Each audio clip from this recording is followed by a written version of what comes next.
একটা মিস্ত্রি দেখেন কিভাবে একটা ইঞ্জিনের কাজ করে, অনেক সুন্দর করে করে কাজ। অনেক যোগ্যতা নিয়ে কাজ করতে হয় একটা ইঞ্জিনের।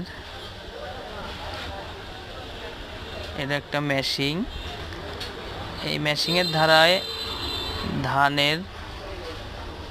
ধানগুলো ছাড়ানো হয়। এটা হলো মিস্ত্রি। মিস্ত্রি কাজ করতেছে অনেক সুন্দর করে। তো সবাই ভালো থাকবেন, সুস্থ থাকবেন, আর আমার চ্যানেলটা সবাই সাবস্ক্রাইবার করবেন। সবাই একটু আমার পাশে থাকবেন। সবার জন্য অনেক অনেক ভালোবাসা ও অভিনন্দন রইল। আল্লাহ হাফেজ।